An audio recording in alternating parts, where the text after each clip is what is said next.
ओम शांति। ओम शांति। आज परम आदरणीय दादी प्रकाशमणि, जिनका आज 17वां स्मृति दिवस है और वह भी हम जगदम्बा भवन में मना रहे हैं।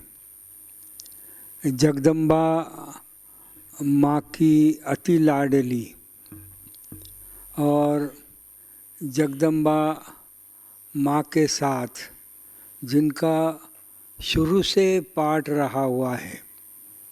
जगदम्बा मातेश्वरी ये जब छोटे थे और हैदराबाद के स्कूल में पढ़ते थे, कुंदनमल स्कूल उनका था, तो मम्मा के साथ दादी प्रकाशमणि भी एक ही बेंच पर बैठ कर के पढ़ाई पढ़ते थे। सोचो कि क्या पाठ होगा। दादी प्रकाशमणि का भी क्या पाठ होगा, जो मातेश्वरी जो जगदम्बा है उनके साथ साथ बैठ कर के, जो पहले जन्म में लक्ष्मी रही, राधा रही, उनके साथ अंतिम जन्म में भी साथ साथ रहने का, पढ़ने का, तो ये दोनों भी साथ में पढ़ती थी। मम्मा तो बहुत होशियार थी, नंबर 1 थी, और साथ साथ दादी भी बड़ी होशियार थी। और ये दोनों का जो अंतिम जन्म में संगम युग पर भी ये दोनों का बहुत नज़दीक का पाठ रहा हुआ है। मातेश्वरी जी के पास अनेक विशेषताएं थी, विशेषताओं से संपन्न थी। जिस प्रकार से मातेश्वरी विशेषताओं से संपन्न थी, ऐसी दादी प्रकाशमणि भी अनेक विशेषताओं से वो संपन्न रही हुई है। और शुरू में ही वो जब ज्ञान में आई, बाबा के संपर्क में, जब यज्ञ की स्थापना हुई 1936 में, शिव बाबा की पदरामणि हुई, उसका रूपांतरण 37 में विद्यालय के रूप में हुआ, जब ओम मंडली कहा जाता था। फिर 1936 में शुरू में ही उनका नाम रमा था, दादी का, वो बहनें थी। उनके लौकिक पिताजी थे, वो थोड़ा जानते थे भविष्य को, तो उनको ये पता था कि उनकी तो 2-3 कन्याएं थी। दादी की जो बड़ी बहन सती, उनकी शादी हो गई थी। उनके पिताजी को मालूम था कि इसकी शादी होने वाली नहीं है। उनके पिताजी भविष्य को जानने वाले थे, तो उनको मालूम था कि इसकी शादी होने वाली नहीं है। ये कोई विशेष कन्या अपने घर में इसने जन्म लिया हुआ है। इसलिए जब भी यज्ञ की स्थापना हुई, तो जब घर से लेटर लाने को कहा, पहले क्या था, जो बहुत बड़ा हंगामा हो गया, तो फिर बाबा ने मम्मा को निमित्त बनाया, मातेश्वरी ओम राधे, उनको ओम राधे, उनका लौकिक नाम मम्मा का राधे था। ये भी सोचो ड्रामा कितना वंडरफुल होता है। जो पहले नंबर में कौन थी, पहले जन्म में कौन थी, राधा थी, और उसके लास्ट लौकिक जन्म में भी उसका नाम क्या था। वो ड्रामा क्या वंडरफुल ड्रामा है। लाखों नाम है, लेकिन बराबर उसका नाम क्या रखा गया, लौकिक नाम भी उसका राधा ही रखा गया। और थी भी रियल राधा थी। वो जब ज्ञान के संपर्क में आई, समझा, तो राधा की ओम राधे हो गई। ओम ध्वनि बहुत अच्छा करती थी, ओम राधे हो गई। तो शुरू में जब बाबा ने यज्ञ की रचना की, माता कन्याओं की जब रचना की बाबा ने, तो उस समय उन कन्याओं में दादी प्रकाशमणि सबसे आगे थी, समर्पित कन्याओं में भी। मम्मा के नाम पर, ओम राधे के नाम पर माता पिता से पत्र लाना पड़ता था समर्पण होने के लिए यज्ञ में शुरू में। तो दादी के पिता को लेटर लिख करके देने को घर वालों को कोई तकलीफ नहीं थी, क्योंकि उनको मालूम था कि ये मेरी विशेष कन्या है, इसलिए दादी को चिट्ठी भी जल्दी मिली। और पहली 5 कन्याएं, 5 कन्याएं यज्ञ में पहली समर्पित हुई। और उस 5 कन्याओं में ये प्रकाशमणि दादी जो थी वो नंबर 1 कन्या थी।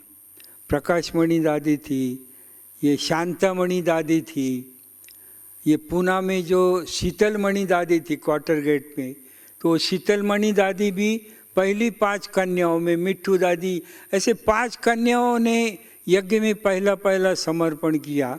और उसमें ये प्रकाशमणि दादी आदि थी। तो बाबा ने जब देखा, ये जब आई यज्ञ में, बाबा ने देखा कि ये बड़ी चुस्त थी, हर कार्य में बड़ी चुस्त थी, और इसके अंदर नेतृत्व के गुण जिसको कहा जाता है ना, वो नेता के गुण इसके अंदर बहुत ज़बरदस्त थे। बाबा ने इसको परख लिया था कि बच्ची कुछ विशेष है, तो बाबा इसको बहनों की पालना करने की ड्यूटी बाबा ने इनको शुरू में दिया था। और जब बाबा, अनेक साक्षात्कार बाबा को हुए, ब्रह्मा बाबा तो साक्षात्कारी पुरुष थे, बाबा को अनेक प्रकार के साक्षात्कार हुए। वो विष्णु के भक्त थे बाबा, श्री नारायण के, नारायण का चित्र तकिया के नीचे लेकर के बाबा सोते थे। और विष्णु पर बाबा का बहुत बड़ा विश्वास, विष्णु के वो पक्के भक्त थे, इसलिए शिव बाबा ने ब्रह्मा बाबा को अपना बनाने के लिए पहला साक्षात्कार किसका कराया? तो विष्णु चतुर्भुज का साक्षात्कार कराया। तो ब्रह्मा बाबा भी, बाबा भी बहुत खुश हो गए, और वो विष्णु का तो साक्षात्कार हुआ ही। और वो विष्णु ने क्या कहा? अहम तत्वतम, अहम तत्वम, मैं जो हूँ वही तू है। तो ऐसे बाबा को फिर महाविनाश के भी साक्षात्कार हुए। फिर बाबा को विष्णु के साक्षात्कार के बाद विष्णु मंदिर जो है, ये द्वारकानाथ, ये श्रीनाथ, ये बालाजी, ऐसे बहुत बड़े विष्णु मंदिर के भी बाबा को साक्षात्कार हुए थे। विष्णु का साक्षात्कार हुआ, फिर विनाश का साक्षात्कार हुआ, वैकुंठ का साक्षात्कार हुआ, ऐसे बाबा को अनेक साक्षात्कार हुए। तो ये साक्षात्कार से बाबा उलझ गए थे। पिता श्री ब्रह्मा बाबा जो दादा लेखराज रूप में थे, तो वो तो उलझ गए कि ये मुझे क्या हो रहा है। उनके तो अनेक गुरु थे, गुरुओं से उन्होंने संपर्क करके पूछा कि ये मुझे साक्षात्कार हो रहा है, ये आपने कराया है क्या? तो उन्होंने कहा हमको कुछ मालूम नहीं है, ये हमने कुछ किया नहीं है। तो उस बात का मंथन करने के लिए फिर शुरू में ये क्यों हो रहा है, इसके पीछे क्या राज है, उसका मंथन करने के लिए बाबा अपने फैमिली के साथ कश्मीर में गए थे। बाबा कश्मीर में एकांत का अनुभव करने के लिए गए थे। उस समय भी बाबा की बुद्धि तो चलती थी, फिर बाबा वहाँ से पत्र लिखते थे। ये प्रकाशमणि दादी के नाम पर पत्र लिखते थे, चंद्रमणि दादी के नाम पर, ओम राधे के नाम पर। फिर जो बाबा पत्र, ज्ञान युक्त पत्र होते थे, वो मुरलियाँ होती थी, वो फिर क्लास में सत्संग में वो पढ़ते थे। जो बाबा भेजते थे वो सत्संग में पढ़ते थे। तो ऐसा फिर बाबा को तो उस समय ये जो ओम राधे माना ये जो थी, तो वो फिर अनेक बार पत्र भी पढ़ती थी। प्रकाशमणि दादी जो है वो भी पढ़ती थी, वो भी क्लास कराती थी। फिर जो बाबा ने बोर्डिंग किया छोटे बच्चों का, तो बोर्डिंग की टीचर करके रूप में, बोर्डिंग की टीचर के रूप में दादी प्रकाशमणि को बाबा ने दिया था। और यज्ञ की अनेक जिम्मेवारियाँ शुरू से ही बाबा ने प्रकाशमणि दादी को दे करके रखी थी, क्योंकि बाबा को पता था कि ये बच्ची में संभालने की बहुत बड़ी ताकत है, सबको संभालने की जो ताकत है वो ये प्रकाशमणि दादी के पास थी। और प्यार से दादी के पास प्रेम नाम की बहुत बड़ी चीज़ थी। जैसे बाबा जब अव्यक्त हो गए तो बाबा ने दोनों को निमित्त बनाया, एक मनमोहिनी दीदी को और एक प्रकाशमणि दादी को निमित्त बनाया। तो उसमें से मनमोहिनी दीदी जो थी वो लॉ के ऊपर चलने वाली थी, हर बात में एक्यूरेट और स्ट्रिक्ट होती थी। वो मनमोहिनी दीदी स्वयं डायरी पेन लेकर क्लास में मुरली सुनने के लिए बैठती थी। और अगर कोई टीचर लेट आता था क्लास में, कोई टीचर बहन अगर लेट आती थी तो दीदी की नज़र होती थी कौन मुरली को कब आते हैं। और जब कोई टीचर लेट आते थे तो दीदी मुरली के पश्चात उसको अपने पास बुलाती थी और पूछती थी आप लेट क्यों हो गई करके। इसलिए दीदी बड़े लॉ पर चलने वाली थी, इसलिए दीदी से बहुत डर करके संभल करके बहने रहती थी। लेकिन प्रकाशमणि दादी जो थी वो लवफुल थी, वो बड़ी लवफुल थी, बड़ी प्यार से दादी चलाती थी। तो जिसके कारण दादी के पीछे बहुत बहने रहती थी, क्योंकि दादी जो थी वो बहुत प्यार से चलाती, ऐसी आमतौर पर डांटती नहीं थी, बड़े प्यार से चलाती थी। इसलिए दादी से कांटेक्ट करना सबको इजी था, इसलिए दादी से बहुत जुड़ करके रहते थे। वैसे भी जब मातेश्वरी ने शरीर छोड़ा 65 को, 24 जून 65 को जब मातेश्वरी ने शरीर छोड़ा तो फिर रमेश भाई जी ने साकार बाबा को पूछा कि बाबा अब मातेश्वरी जो प्रशासिका थी, मुख्य प्रशासिका, प्रथम मुख्य प्रशासिका ये जगदम्बा मातेश्वरी थी विद्यालय की। बाबा तो निमित्त संस्थापक फाउंडर थे, बाकी प्रशासन जो था वो जगदम्बा मातेश्वरी करते थे। यज्ञ में भी कोई बात होती थी वो मम्मा के पास जाती थी और बाबा के पास नहीं आती थी, मम्मा के पास जाती थी और मम्मा उसका सॉल्यूशन बताती थी। ठीक उसी प्रकार जब मातेश्वरी ने शरीर छोड़ा तो फिर उन्होंने बाबा को पूछा बाबा अब मातेश्वरी के स्थान पर अभी किसको रखेंगे मुख्य प्रशासिका के रूप में। तो बाबा ने लिख करके मुरली के नीचे लिख करके दिया था कि दादी प्रकाशमणि यह मुख्य प्रशासिका रहेंगी और मनमोहिनी दीदी ये सह प्रशासिका रहेंगी। तो मम्मा के शरीर छोड़ने के बाद मुख्य प्रशासिका के रूप में भी दादी प्रकाशमणि ही रही। तो इस प्रकार से उनको शुरू से पालना का संस्कार जो था ना, पालना का जो संस्कार था वो प्रकाशमणि दादी में बहुत था, बहुत प्यार से पालना करती थी। उस समय पार्टियां भी, दादी के समय पार्टियां भी मधुबन में आती थी। और दादी के समय क्या हुआ, जब देखो साकार बाबा जो थे तो साकार बाबा के समय संख्या बहुत सीमित थी ब्राह्मणों की। हम लोग भी हिस्ट्री हॉल में जाते थे, हिस्ट्री हॉल फुल हुआ मना बहुत आ गए। और उस समय कि हम जब गए थे पहली बार बाबा को मिलने तो उस समय रोजी बहन 15 की पार्टी बेंगलोर से लेकर के आई थी।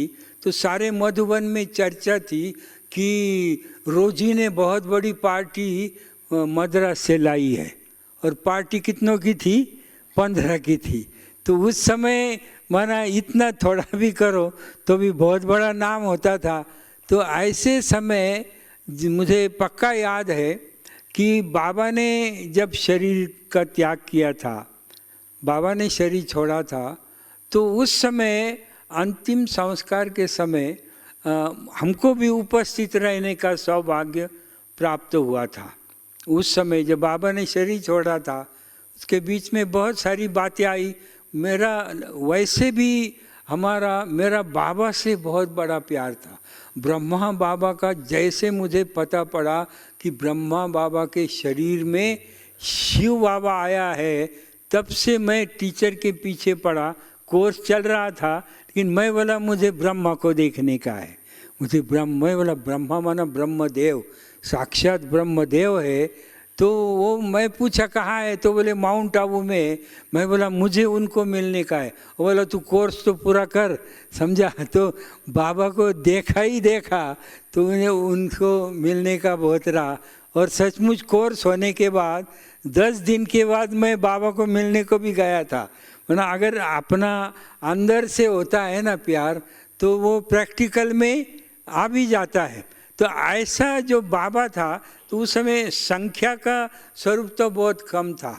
तो जब मैं उस समय अंतिम संस्कार होने के बाद मैं जब वहाँ अभी लिटरेचर है ना, वहाँ एक छोटा गोडाउन था और वहाँ थोड़ा साहित्य अपना रहता था। तो मैंने जब साहित्य में एड्रेस का बुक देखा, प्रजापिता ब्रह्मा कुमारी विश्वविद्यालय एड्रेस जो था, तो एड्रेस बुक में 125 सेंटर थे। 125 सेंटर थे जब साकार बाबा ने शरीर छोड़ा। अभी देखो 125 सेंटर थे। उसके बाद बाबा का और प्रकाशमणि दादी का, इनका अंदर बहुत बड़ा, माना शिव बाबा को पहले से लेकर के प्रकाशमणि दादी के ऊपर बाबा की बहुत बड़ी नज़र थी, बहुत बड़ी ज़बरदस्त नज़र थी। भले सेवार्थ देखो, वैसे दादी प्रकाशमणि जो थी वो शुरू में कुछ समय दादी दिल्ली में भी रही, उसके बाद प्रकाशमणि दादी कानपुर में भी रही, उसके बाद वो पटना में भी रही, कुछ समय कलकत्ता, फिर दादी जो थी वो बम्बई में रही। और जब रमेश भाई ने प्रदर्शनी का इन्वेंशन किया था, अपने पहले तो सिर्फ मुख से कोर्स या ज्ञान मुख से दिया जाता था, चित्र सिर्फ 2 ही थे, एक त्रिमूर्ति गोला और कल्प वृक्ष, इसके सिवाय कोई चित्र नहीं था। तो रमेश भाई जो बम्बई वाले थे, उन्होंने इन्वेंशन करके कुछ चित्र बनाए थे, समझा, अनेक प्रकार के चित्र बनाए थे, जिसको विश्व नवनिर्माण प्रदर्शनी करके कहा जाता था। नया विश्व निर्माण करा के देने वाली वो प्रदर्शनी, वो उन्होंने बनाई थी। तो उसके एक एक चित्र वो बाबा को दिखाते थे। जब वो बाबा को दिखाते थे तो उस समय प्रकाशमणि दादी आई थी पटना से मधुबन में। तो बाबा ने कहा कि तुम प्रकाशमणि दादी को दिखाओ, कुमार का को दिखाओ, और इसमें क्या करेक्शन है वो कुमार का आपको बताएंगी।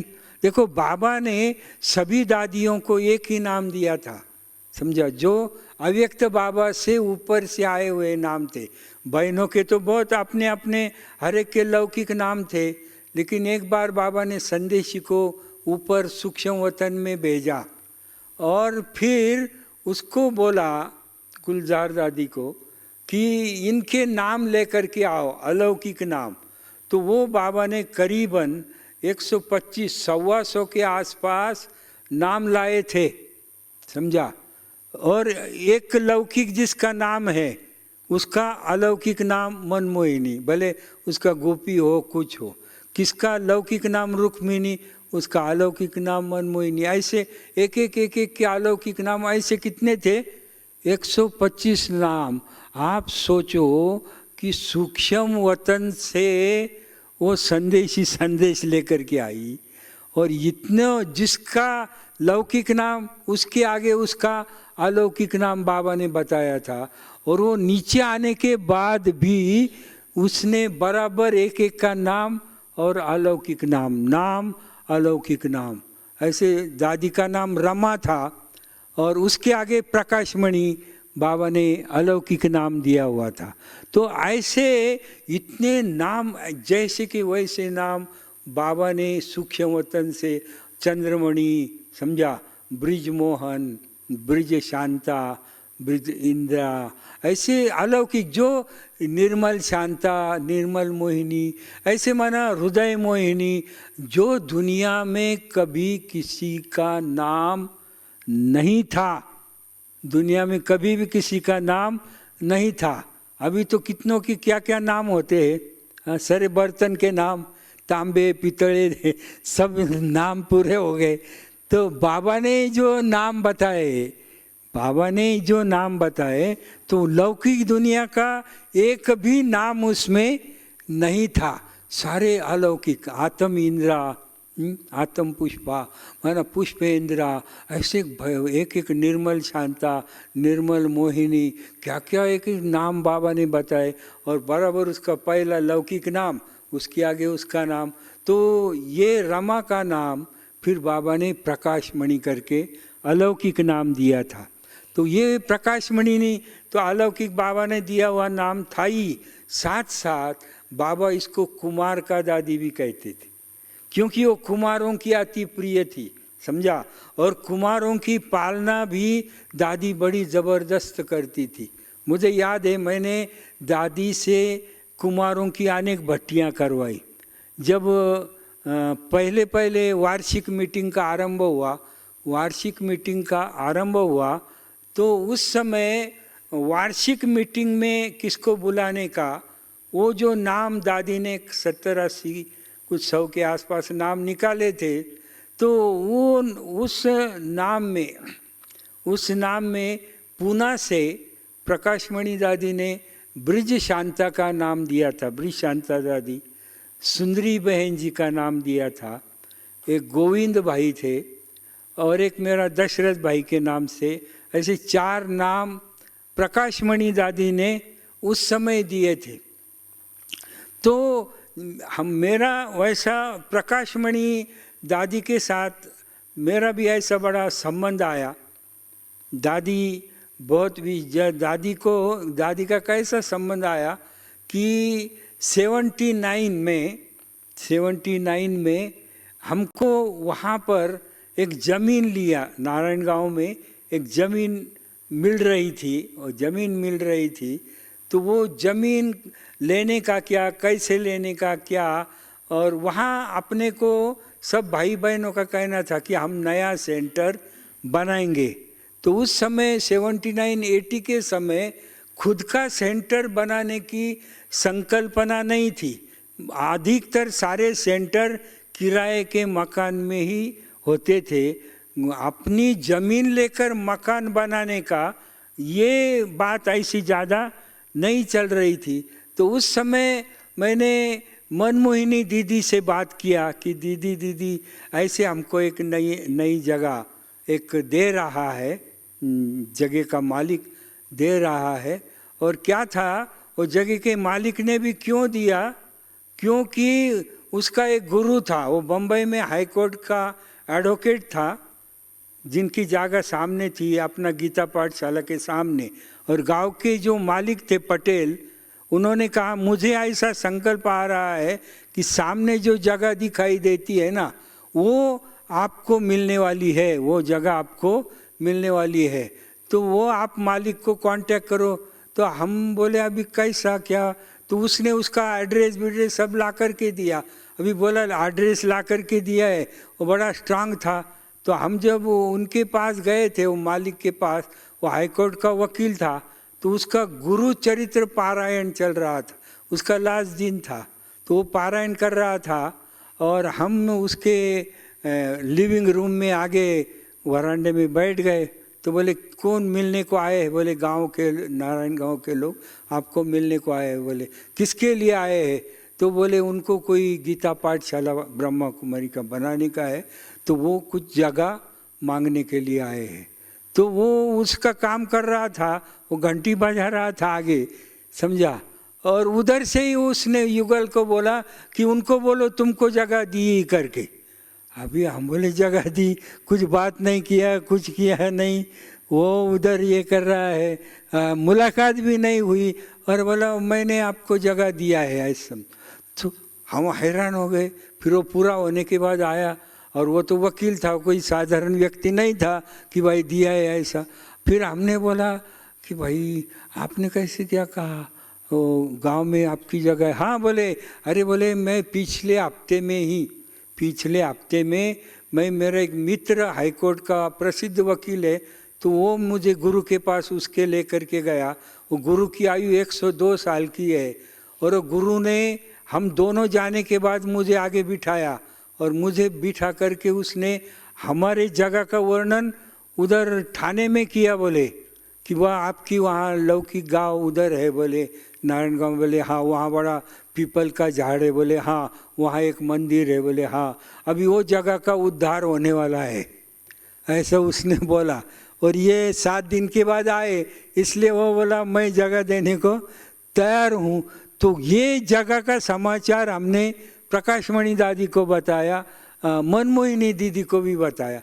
प्रकाशमणि दादी बोली अरे अगर ऐसा फ्री में जगह मिल रहा है और सेंटर के सामने की जगह है, रोड पर है, तो भले आप करो, बोले आपको जो भी ज़रूरत पड़ेगी तो दादी आपके साथ है। दीदी ने कहा दीदी भी आपके साथ है।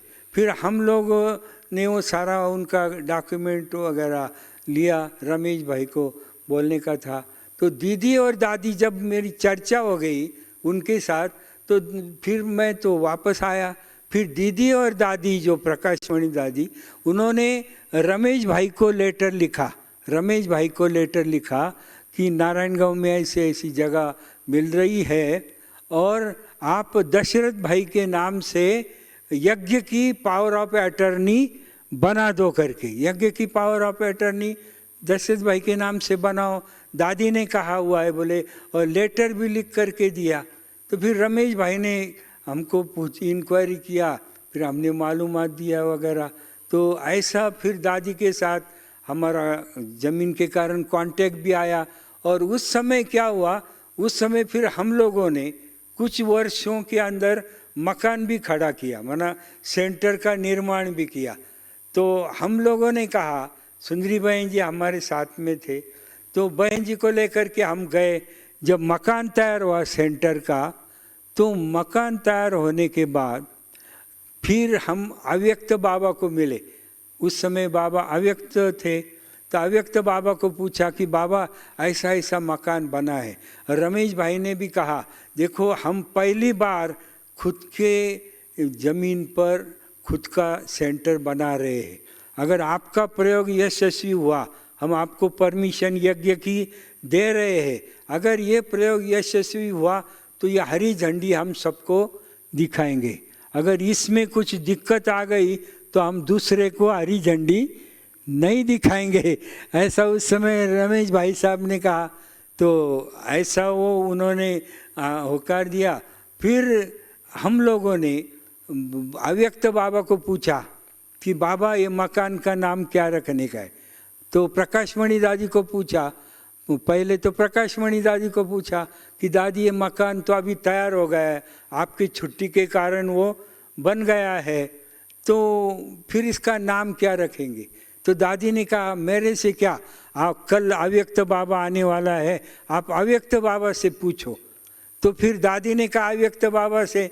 फिर अव्यक्त बाबा दूसरा दिन आया, हम बाबा को मिलने को गए। फिर दादी बोली अभी पूछो बाबा से। फिर हम लोगों ने अव्यक्त बाबा को पूछा कि बाबा इसका नाम क्या रखने का है। तो बाबा 2 मिनट गायब हो गए, माना दादी भी थी, सब थे। हम हैरान हो गए कि बाबा 2 मिनट के लिए बिल्कुल नहीं है, सबको फीलिंग हो गया। फिर 2 मिनट के बाद वापस बाबा आए और बाबा ने बोला इसका नाम नवनिर्माण भवन रहेगा, समझा। तो ऐसा बाबा ने उसका नवनिर्माण भवन नाम दिया। वरना दादी नाम दे सकती थी, दादी खुद बता सकती थी, दादी प्रमुख थी, लेकिन दादी ने ऐसे नहीं किया। दादी ने अव्यक्त बाबा की तरफ इशारा किया और बाबा ये नाम देगा। तो ऐसे जब उसका मकान का उद्घाटन करने का था, सेंटर के मकान का उद्घाटन करने का था, सुंदरी बहन जी ने बात किया बड़ी दादी से, दीदी से। फिर सुंदरी बहन जी ने कहा अपन प्रकाशमणि दादी के द्वारा सेंटर का ओपनिंग करेंगे। नई नई बिल्डिंग बनी हुई, बोले खुद की बिल्डिंग है। तो प्रकाशमणि दादी, फिर दादी आई, तो दादी आई थी उधर कल्याण में, फिर योगिनी दीदी वगैरह सब वो प्रोग्राम उनका वहाँ पर हुआ। और उस समय फिर हम लोगों को बहन जी ने 2 भाइयों को भेजा था वहाँ। तो योगिनी बहन वगैरह, वहाँ क्या हुआ, वो भिवंडी में हिंदू मुस्लिम का बहुत बड़ा दंगा हो गया। इतनी आग, चारों तरफ आग जल रही, इतना बड़ा हिंसक रूप हो गया कल्याण भिवंडी सारे एरिया के अंदर। और दादी को जाना भिवंडी के द्वारा ही जाने का था, रास्ता उधर से ही था। तो फिर सारी मीटिंग बैठी वहाँ योगिनी बहन, और उन्होंने प्रकाशमणि दादी को कहा कि दादी आप नहीं जा सकती है, बहुत बड़ा हिंसाचार चढ़ा है तो नहीं जा सकती है। फिर सभी भाइयों ने कहा ऐसी हालत में दादी हम आपको जाने, नारायण गांव में आपको हम जाने नहीं देंगे, ये रिस्क हम नहीं लेने वाले।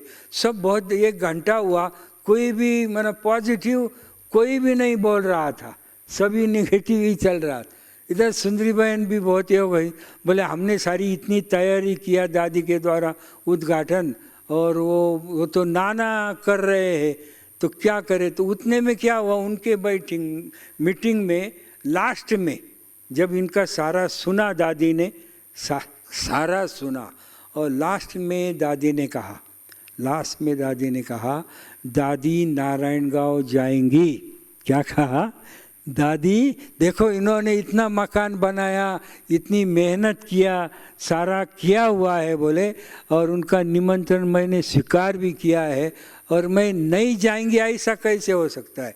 दादी नारायणगांव को जाएंगी और दादी उड़ करके जाएंगी। दादी ने सॉल्यूशन भी बताया, सभी जमीन पर की बात कर रहे थे ना कि ऐसा है वैसा है, तो दादी ने कहा दादी उड़ करके जाएंगी, समझा।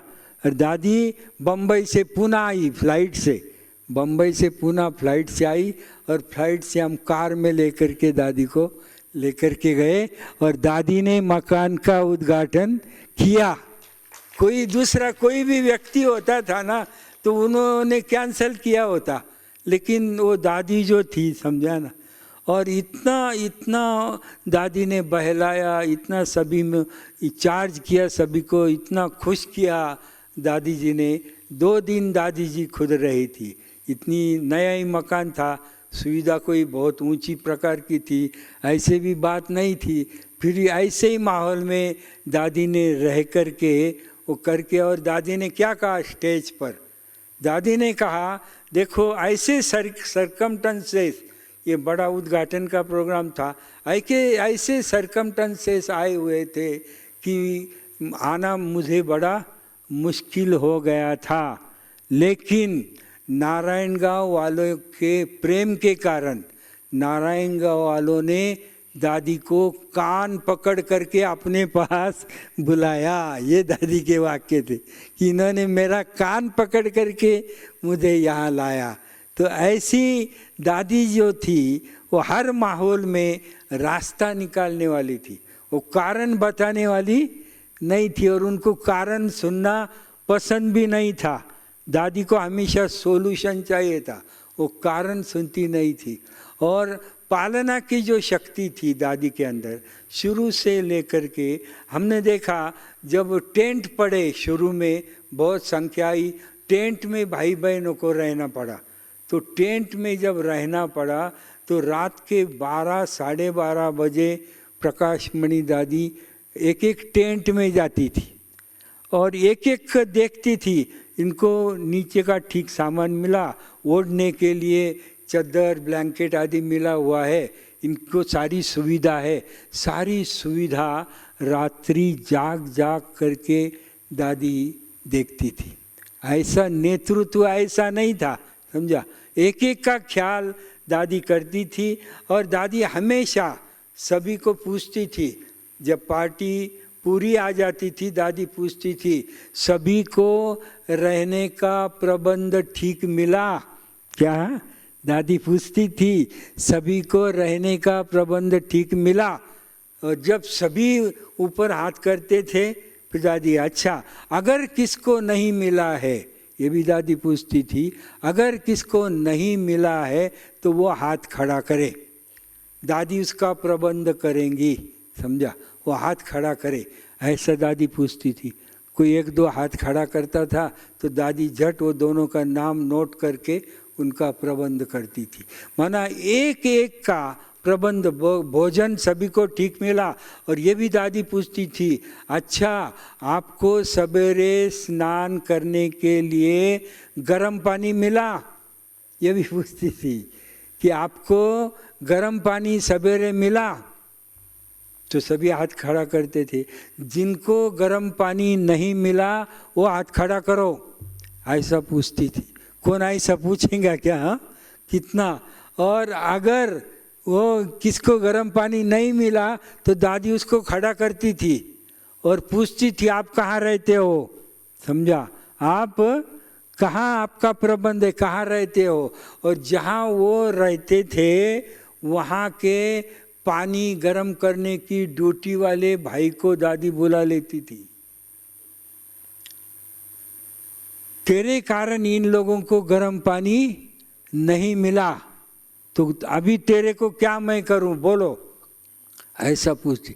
एक एक बात के डीप में जाकर के वो प्रबंध करती थी। दादी एक कुशल प्रशासिका थी।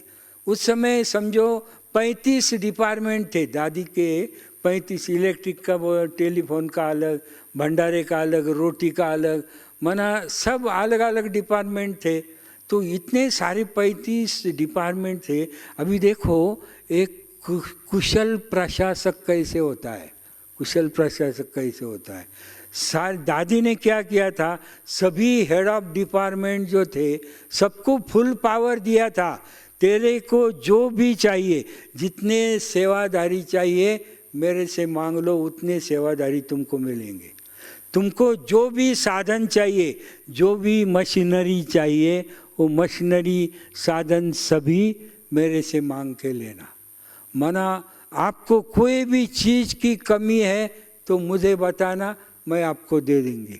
और उसको पूरा पावर दिया था, तुमको जैसा चलाने का है वैसा चलाओ, और जो चाहिए मेरे से मांग लो, सिर्फ जो चाहिए। पूरा उसको अथॉरिटी दिया था, डिपार्टमेंट के हर बात की अथॉरिटी उसको दिया था।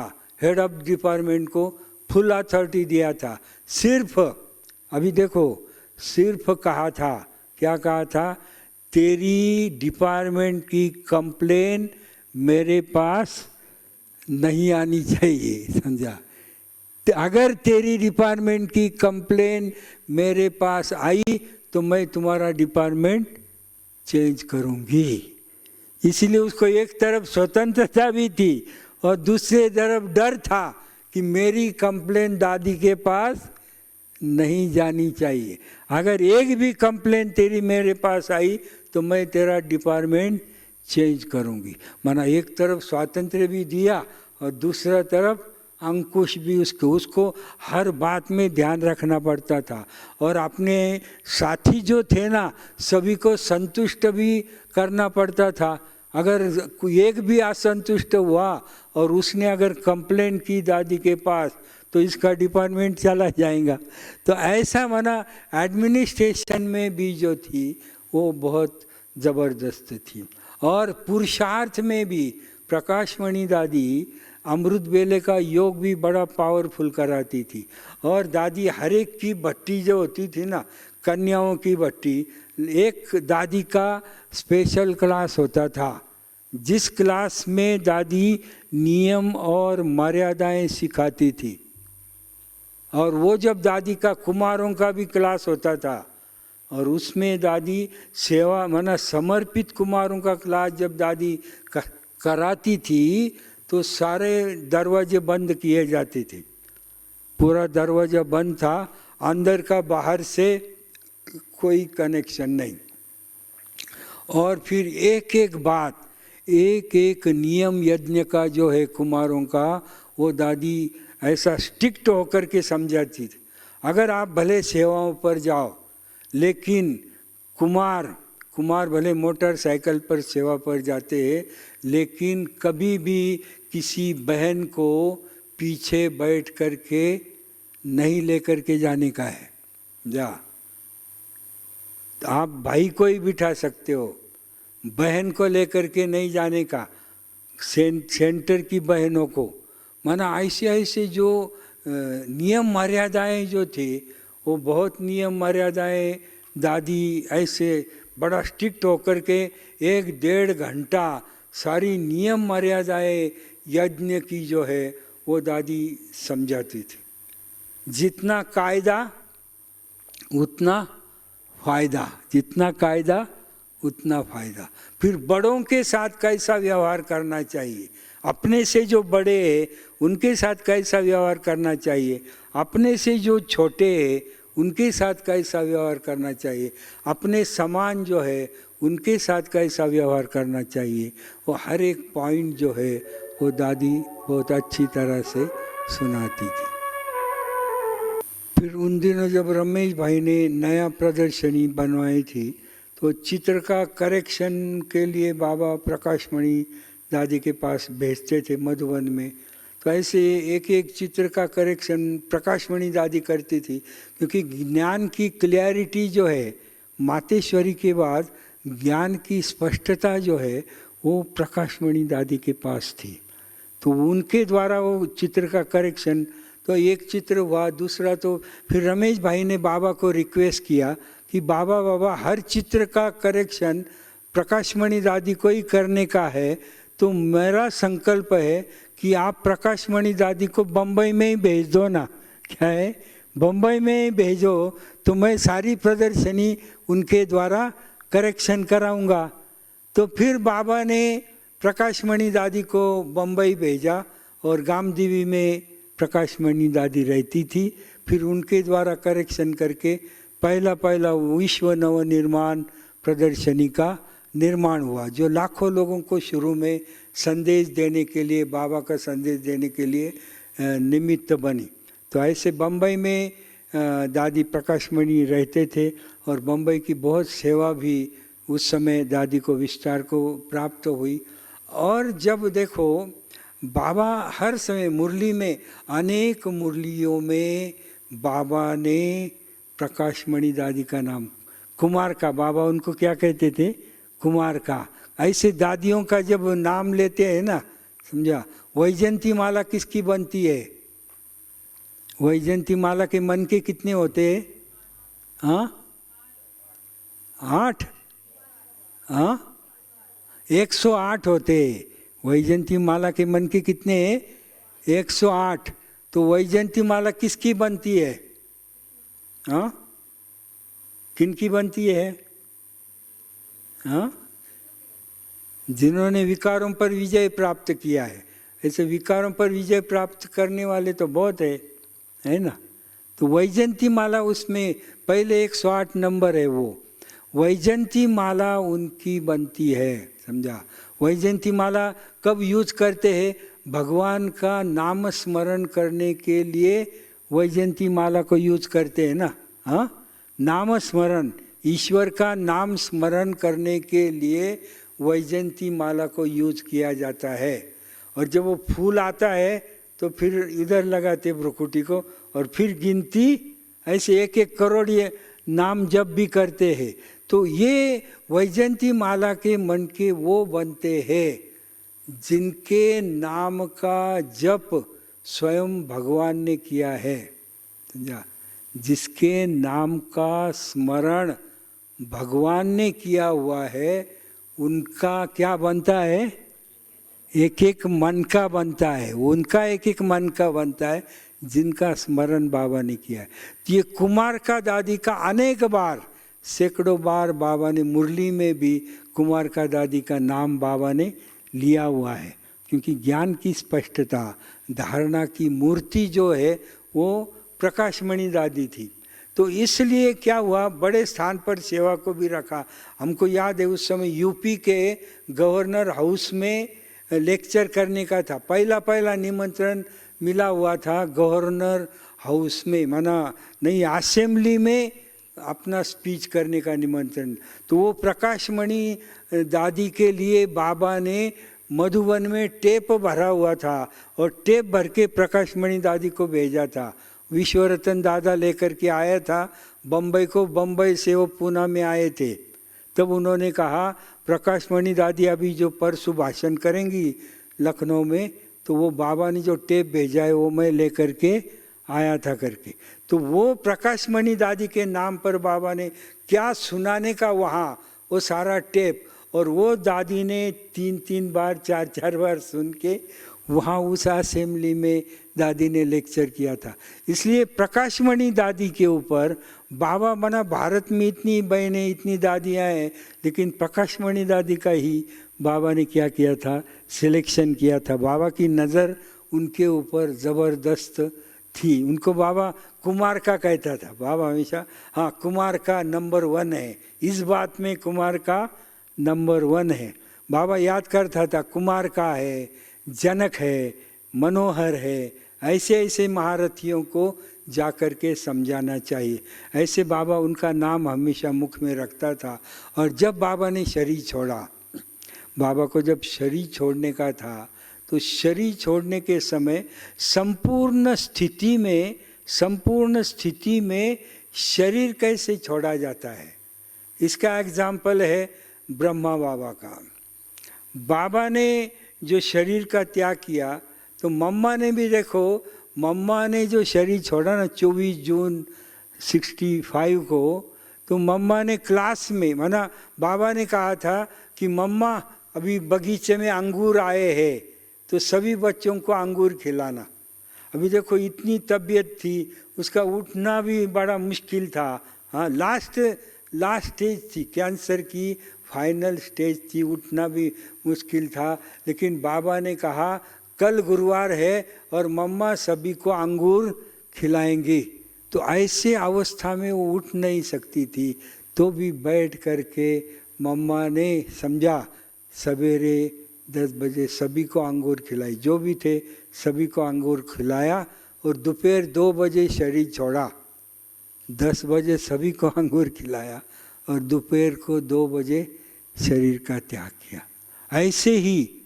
ऐसे ही ब्रह्मा बाबा ने भी 18 जनवरी का एक ही दिन ऐसा है कि जिस दिन सवेरे के क्लास में बाबा ने मुरली नहीं चलाई, नहीं तो बाबा कभी भी कितनी कैसी भी तबीयत होने दो, बाबा उसी हालत में आता था और क्लास के टाइम हाजिर होकर के मुरली जरूर बाबा सुनाता था। मुरली में कभी एब्सेंट नहीं हुआ, खाली वही ड्रामा में एक दिन था। अगर बाबा हॉस्पिटल में ऑपरेशन हुआ तो भी लिख करके मुरली दिया था बाबा ने, गैप होने नहीं दिया। और 18 जनवरी सवेरे को ऐसी बाबा की तबीयत थी कि बाबा बेड से उठ ही नहीं सकता था, तो मुरली कैसे चलेगा। मुरली तो इसलिए 18 जनवरी सवेरे मुरली नहीं चली, लेकिन बाबा का संकल्प रहा, और आज मुरली नहीं चली है तो बच्चे क्या कहेंगे, सारे भारत के बच्चे कहेंगे अरे आज की तो मुरली नहीं चली है। तो इसलिए बाबा का संकल्प चल रहा था। तो रात्रि को बाबा ने 8 बजे बेल बजाने को कहा, वैसे 9 बजे मुरली चलाते थे, 8 बजे ही बेल बजाने को कहा और सारा क्लास हाजिर हुआ। रात्रि क्लास 18 जनवरी को बाबा ने बड़ा फर्स्ट क्लास चलाया है। गीता का 18वां अध्याय का समझा, उसका लास्ट श्लोक वो 18 जनवरी 69 की साकार वाणी है, जिसमें इतने इशारे बाबा ने दिए, हे बच्चे आपस में खीर खंड होकर के रहना, निंदा तुम्हारी जो करे मित्र हमारा सो। ऐसे इतने सुंदर सुंदर महावाक्य वो 18 जनवरी के मुरली के दिन 18 जनवरी को बाबा ने चलाए। और उसके बाद मुरली चलाने के बाद बाबा अपने कमरे में आए और कमरे में पलंग पर बाबा बैठे हुए थे और बाबा की तबीयत ठीक नहीं थी। तो सवेरे की मुरली जो थी 18 जनवरी 69 की सवेरे की मुरली प्रकाशमणि दादी को बाबा ने कहा था कि बच्ची कुमार का आज की मुरली आप सुनाना। प्रकाशमणि दादी ने वो मुरली चलाई थी।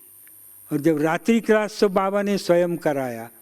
फिर बाबा की तबीयत नरम है, दादी के ध्यान में आया। फिर दादी को ख्याल आया, रात को दादी को ख्याल आया कि बाबा की तबीयत कैसी है। तो वो तबीयत देखने के लिए प्रकाशमणि दादी बाबा के कमरे में आई हुई थी।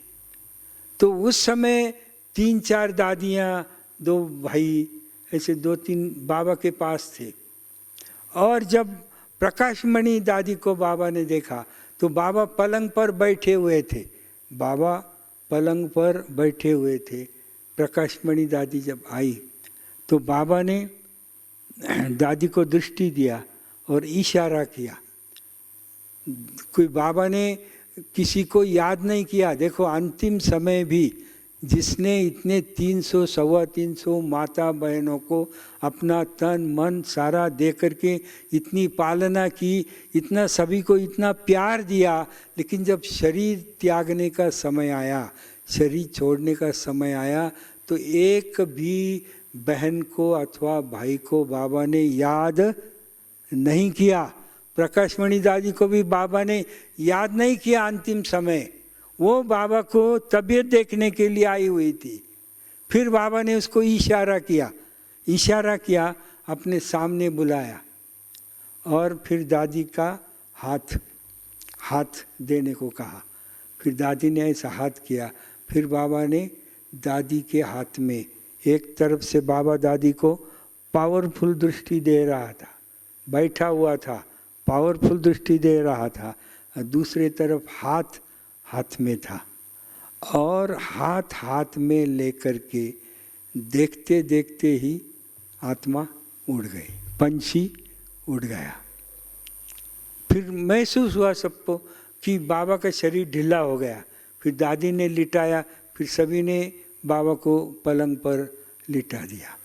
किसको पता नहीं था कि बाबा ने शरीर छोड़ा, किसका विश्वास भी नहीं था। फिर डॉक्टर ने कहा कि अभी बाबा नहीं रहे करके। तो ऐसा तो जाते समय भी बाबा ने क्या किया, दादी के हाथ में हाथ दिया। और वो क्या था, उसके बाद प्रकाशमणि दादी को इतनी पावर आ गई, इतनी पावर आई हुई थी कि उनके साथी बहनें थे, चंद्रमणि दादी, मनमोहिनी दीदी, ये गुलजार दादी, रतनमोहिनी दादी, मनोहर दादी, दादी के हमजिन्स थे ना। लेकिन दादी उनको कहती थी, मनोहर तुमको ये करना है, चंद्रमणि तेरे को ये करना है, गुलजार तुझे ये करना है। फटाफट ऑर्डर देती थी, उस समय फटाफट ऑर्डर देती थी। और सभी दादियाँ हैरान हो गई, ये कुमारिका को क्या हुआ है, ये ऐसे ऑर्डर क्यों दे रही है। देखो अपना साथी आएगा तो साथी अचानक किसको ऑर्डर देगा क्या, ऐसा कैसे होगा। तो सब हैरान थे कि दादी ये कैसे ऑर्डर दे। फिर 3-4 दिन के बाद बाबा आया। फिर बाबा ने कहा कि जाते समय बाबा ने अपनी विल पावर प्रकाशमणि दादी को दी थी। वो बाबा की पूरी विल पावर वो प्रकाशमणि दादी को बाबा ने दिया था। इसलिए दादी के अंदर ऐसी पावर आ गई। हम लोग देखते थे इतनी ज़बरदस्त पावर थी कि बाबा के शरीर छोड़ने के बाद कुछ ही समय में ये मेडिटेशन हॉल बना, मधुबन में मेडिटेशन हॉल बना, बाबा का शांति स्तंभ बना। उसके बाद ओम शांति भवन बना। पहली इंटरनेशनल कॉन्फ्रेंस, पहली विद्यालय की पहली इंटरनेशनल कॉन्फ्रेंस, जिसको यूनो के वाइस प्रेसिडेंट डॉक्टर म्यूलर, मैं भी था वो कॉन्फ्रेंस में, डॉक्टर म्यूलर ओम शांति भवन के इंटरनेशनल कॉन्फ्रेंस में आए थे। अनेक राष्ट्रपति भी आए हुए थे। तो ऐसी बड़ी कॉन्फ्रेंस पहली ओम शांति भवन में दादी ने उसका निर्माण किया और वहाँ की सेवाएं भी ज़बरदस्त करवाई। फिर उसके पश्चात अव्यक्त बाबा ने एक बार दादी को बुलाया, प्रकाशमणि दादी को बुलाया, और फिर बाबा ने कहा, बच्ची गांव के गांव खरीदी करो, बहुत सेवा होने वाली है। तो गांव खरीदी करो, बहुत सेवा होने वाली है। दादी को कुछ समझ में नहीं आया कि बाबा ये क्या कह रहा है। ज़मीन खरीदी करो बात अलग है, गांव खरीदी करो बहुत सेवा होने वाली है। तो वो दादी उलझन में पड़ गई। तो उतने में क्या हुआ, अपने को दूध मधुबन का दूध देने वाला जो गौड़ी था ना, तो वो फिर कुछ दिनों के बाद वो भोली दादी को आकर कहता था कि दादी दादी यहाँ गांव के बाहर हमारे गांव में मेरी बहुत ज़मीन पड़ी है, बोले मेरी बहुत, और मेरी इच्छा है कि मैं आपको दूँ। तो बोले कितनी है, तो 26 एकड़ है, ऐसा इतनी बड़ी ज़मीन।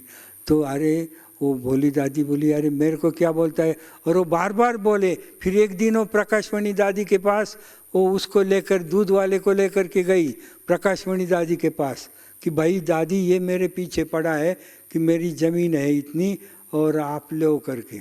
तो फिर दादी ने इंक्वायरी किया, अरे बोले यहाँ स्क्वायर फुट पर ज़मीन चलती है और ये 28 एकड़ इतना एकड़, हमारी इतनी कैपेसिटी इतने लाख करोड़ों का होगा वो कीमत, इसका हम कैसे ले सकेंगे। तो वो फिर दादी बोली तेरे बच्चों को तो पूछो। फिर उसने बच्चों को पूछा तो बच्चे बोले भले आपको देने का है तो दो, हमारा कुछ नहीं है। फिर दादी ने उसको पूछा कीमत कितनी होगी, तो बोला इतनी इतनी कीमत है, अभी क्या करें। फिर दादी ने सबको बुला के मीटिंग करके वो फिर जो अभी जो बना है ज्ञान सरोवर, तो वो ज़मीन जो है वो दादी जी ने लिया बाबा के इशारे। और वहाँ पर फिर बाबा ने बोला कि सारे विंग के ऑफिस होने, क्योंकि विंग की सेवा शुरू हो गई थी, मीडिया विंग, एजुकेशन विंग, सभी विंग, हर विंग का वहाँ ऑफिस होना चाहिए, बड़ा ऑडिटोरियम होना चाहिए। बाबा ने क्या क्या क्या क्या बताया और दादी ने समझा। दादी जी रात दिन, जब ज्ञान सरोवर 18 मास में खड़ा हुआ, करोड़ों का प्रोजेक्ट, और वो पर्वत पर था, वो कोई ज़मीन पर नहीं था, वहाँ जाने के लिए रास्ता भी नहीं था। ऐसी दादी खुद खड़ा होकर के डायरेक्शन देती थी। ज्ञान सरोवर का इतना मुश्किल काम था और ये सारा दादी प्रकाशमणि खुद खड़ा होकर के दादी जी ने करवाया। खाली 18 मास में इतना बड़ा ज्ञान सरोवर दादी ने खड़ा। इतनी पावर थी दादी के अंदर, इतनी ज़बरदस्त शक्ति थी कि एक बार दादी को संकल्प आया, माना वैसा होना होना ही है, उसमें कभी भी परिवर्तन दादी ने नहीं किया। तो ऐसे इतना बड़ा ज्ञान सरोवर दादी ने खड़ा किया। और जब ज्ञान सरोवर का ओपनिंग आदि सब हुआ, ये सारा प्रोग्राम हो गया, दादी खुश, सारा परिवार भी खुश, इतना बड़ा बन गया।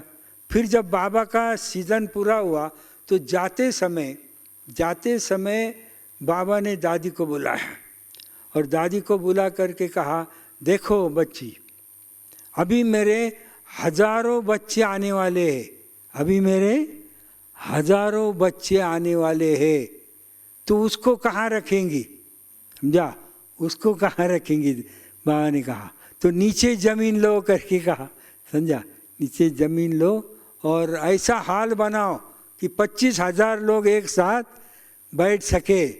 उसको बीच में खंबा भी, देखो परमात्मा जब आर्किटेक्ट होता है ना तो बात ही अलग होती है।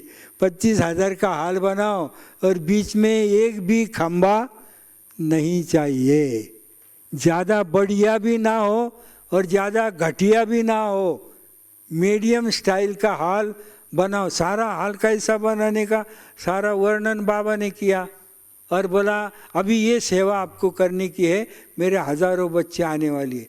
दादी ने थोड़ा आराम ही किया ताकि चलो इतना बड़ा ज्ञान सरोवर खड़ा किया है, तो जड़ बाबा ने क्या किया, दूसरा प्रोजेक्ट दादी को दे दिया और दादी ने शांतिवन को भी क्या किया, खड़ा किया। समझा कितनी मेहनत करनी, कितने बार नीचे से ऊपर, ऊपर से नीचे, और हर बात का डायरेक्शन हर दादी खुद, मैं देखता था दादी खुद जो हॉल चल रहा था डायमंड हॉल, दादी कई बार खुद खड़ा होकर के वो कार्य करवा रही थी। तो ऐसे दादी जो थी एक बहुत बड़ी कुशल प्रशासक भी थी और दादी के ही पीरियड में विश्वविद्यालय को जो समृद्धि प्राप्त हुई, विद्यालय में जो समृद्धि आ गई, वो किसके पीरियड में, प्रकाशमणि दादी के। नहीं तो पहले हम शतरंजी पर ही बैठते थे, चेयर पर बैठना ये हमको मालूम ही नहीं था। सब शतरंजी पर, फिर चेयर आ गई, चेयर के बाद सोफा सेट आ गए। ये सारी प्रकाशमणि दादी की कृपा है। उन्होंने विश्वविद्यालय को वैभव प्राप्त करा करके दिया, एक बड़ी रॉयल्टी जो है, महल का जैसा, समझा। दादी का शब्द मुझे बहुत अच्छा, दादी को त्यारी शाही कमरा होना चाहिए, शाही हॉल होना चाहिए, हमारा भंडारा शाही होना चाहिए, ये दादी का शब्द। माना जो भविष्य में महाराजा बनने वाले संगम पर भी उनका राजाओं का जैसा ही संस्कार, ऐसे विद्यालय को वैभव जो प्रदान किया वो प्रकाशमणि दादी ने किया। और इतना सारा कारोबार करते हुए भी दादी के जब शरीर छोड़ा ना, तो दादी का ये कड़ा संकल्प था। वो तपस्या में भी दादी नंबर 1 थी, तपस्या में भी। दादी ने 1-1 लाख के प्रोग्राम भारत में करवाए, वो सिंपल नहीं था। दादी ने दिल्ली में 1 लाख का प्रोग्राम कराया, बम्बई में 1 लाख का प्रोग्राम कराया, पूना में भी हम लोगों ने 1 लाख का, आले 85,000, परंतु 1 लाख का टारगेट, माना 1-1 लाख के, कलकत्ता में 1-1 लाख का प्रोग्राम। ऐसे बड़े बड़े प्रोग्राम कराने की जो ताकत थी वो किसके अंदर थी? उनके बाद इतने लाख के प्रोग्राम नहीं हुए, समझा ना। वो जो ताकत थी वो दादी प्रकाशमणि में ही थी। लाख के प्रोग्राम दादी ने करवाए। और उनकी आंतरिक स्थिति भी बहुत ज़बरदस्त, आंतरिक अवस्था भी बहुत थी। शरीर छोड़ने के समय भी, उसके पहले हम थे, जब दादी ने मधुबन में शरीर छोड़ा तो मिलने के लिए क्यू में हम खड़े थे। या कि पहले दिन मिल कर के गए थे, लेकिन पेट नहीं भरा था, तो बोले फिर वापस हम दादी को मिलेंगे। तो उस समय उसी दिन माना दादी ने शरीर का त्याग किया था। लेकिन हम लोगों, मुझे आप पक्का याद है कि हम कुमारों की भट्टी थी, माना आमंत्रित भाइयों की। तो दादी ने उसमें कहा था कि अभी 2000 में बहुत करके 5000 पूरा हो जाएंगे। मुझे वो दादी का शब्द याद, इसलिए आपको पक्का पुरुषार्थ करना चाहिए। ऐसे दादी जब क्लास करती थी तो ऐसा उमंग उत्साह आता था। और लास्ट से अंतिम समय 2005-6 में दादी की उपराम अवस्था थी, अवस्था एकदम उपराम थी। तो उस समय दादी का ये संकल्प था, मैं जब शरीर छोड़ूंगी, क्या था देखो, 2007 में ये संकल्प था कि मैं जब शरीर छोड़ूंगी तो मैं इस कलयुगी दुनिया में जन्म नहीं लूँगी। दादी ने कहा मैं इस कलयुगी दुनिया में जन्म नहीं लूँगी। बाबा जैसा अव्यक्त होकर के सेवा करता है, वैसे मैं बाबा के साथ अव्यक्त मतन में, बाबा के साथ अव्यक्त में सेवा करूँगी। मुझे इस दुनिया में जन्म नहीं लेने का है, ये दादी का था। इसलिए दादी ने जब शरीर छोड़ा और दादी जब अव्यक्त वतन में गई, बाबा के पास जब दादी गई, ये भोग लेकर के गए, तो दादी का कहना था कि बाबा मुझे नीचे नहीं जाने का है, मुझे कलयुगी दुनिया में जन्म नहीं चाहिए। आप जो अव्यक्त होकर के सेवा कर रहे हो, मुझे भी आपका साथी बनाओ, मैं आपके साथ अव्यक्त सेवा करूंगी। और अव्यक्त में सेवा कैसे करते हैं उसका मुझे ट्रेनिंग लेने का है। तो फिर बाबा ने कहा बच्ची कोई बात नहीं है, समझा, मैं आपको अव्यक्त में कैसी सेवा करते हैं उसका ट्रेनिंग दूंगा। फिर बाबा ने 12 दिन तक दादी को अव्यक्त में कैसी सेवा होती है ये सारा दिखाया, सारा सिखाया दादी को। और फिर लास्ट में समझाया कि देख बच्ची, नई दुनिया के स्थापना में, नई दुनिया के स्थापना में तू मेन पिलर है। क्या है? तू मेन पिलर है, उसमें तेरा बहुत बड़ा पार्ट है नई दुनिया के स्थापना में। अंत में जब सत्ता हस्तांतरण होंगी ना, ये गवर्नमेंट जब ब्रह्मा कुमारी को सत्ता देंगी, उसमें तेरा बहुत बड़ा पार्ट है। ये नई दुनिया के स्थापना में तू मेन पिलर है। बताओ बच्ची, अगर पिलर ही नहीं होगा तो मैं बिल्डिंग कैसे खड़ा करूँगा? पिलर ही नहीं होगा तो मैं बिल्डिंग कैसे खड़ा करूँगा। तो इसीलिए मुझे तेरी बहुत ज़रूरत है, इसलिए तुझे जन्म लेना पड़ेगा। ऐसा है, जो तैयार नहीं थी, लास्ट में बाबा ने उसको तैयार किया यहाँ सृष्टि पर जन्म लेने के लिए। और यज्ञ के सारे इतिहास में हमको सिर्फ वर्तमान का पता होता है, भगवान को तो तीनों कालों का पूर्ण पता होता है। हमारे सामने वर्तमान जितना प्रत्यक्ष है, परमात्मा के सामने भविष्य भी उतना ही प्रत्यक्ष होता है। तो ये पहली आत्मा है, सारे यज्ञ के इतिहास में ये पहली आत्मा है कि जिसके शरीर छोड़ने के बाद उसके जन्म का, नए जन्म का वर्णन परमात्मा ने किया है। बाबा ने बताया कि उसका जन्म कब हुआ, समझा। ये बाबा ने बताया कि उसका बच्ची का जन्म हुआ है। और ये भी बाबा ने बताया कि किस रूप में हुआ है। किस रूप में बताया? हाँ, भाई के रूप में, समझा। भाई के रूप में उसका जन्म हुआ है, ये बाबा ने कहा। और लड़का के रूप में। फिर बीच में एक बार बहुत दादियों ने बाबा को फोर्स किया, बोले अभी प्रकाशमणि दादी कहाँ है या क्या है। बहुत दादियों ने फोर्स किया, तब फिर बाबा ने बताया संदेश में कि वो अभी स्कूल में पढ़ रहा है, वो बच्चा स्कूल में पढ़ रहा है गुलजार दादी के द्वारा। फिर का वो कौन से स्कूल में पढ़ रहा है ये भी, उसके माता पिता कौन है ये भी बाबा ने बताया कि ये वो बच्चा जिस घर में दादी ने जन्म लिया है, बाबा ने कहा कि वो धार्मिक विचार वाले बड़े सात्विक परिवार है, गांव का अच्छा परिवार, माने जाने वाला परिवार है। उसके बाप की राय लेने के लिए आजू बाजू के एरिया के लोग आते हैं, बड़ा सात्विक परिवार है। और वो भोजन करने के पहले ईश्वर को तर्पण करते हैं। उसके माता पिता जो है, जिस घर में जन्म लिया है, पहला तर्पण करते हैं और उसके बाद वो पानी पीते हैं। ऐसा डायरेक्ट पानी भी नहीं पीते। ऐसे धार्मिक रिलीजियस परिवार में उसका जन्म हुआ है। फिर बीच में कहा था फिर कौन से स्कूल में, तो बोले हिंदी स्कूल में पढ़ती है, वहाँ इंग्लिश भी पढ़ाया जाता है। ऐसा थोड़ा सा बीच में बाबा ने बताया था। तो वो सिर्फ एक प्रकाशमणि दादी का ही है कि जिसको जन्म लेने की इच्छा नहीं थी ना, इसलिए उसने क्या जन्म लिया, कैसा है, किस रूप में किया, वो भी बाबा ने क्लियर किया था। और अभी आज मुझे अमृत बेले को याद आया कि अभी वो बच्चा 17 साल का हुआ होगा। अच्छा, ओम शांति।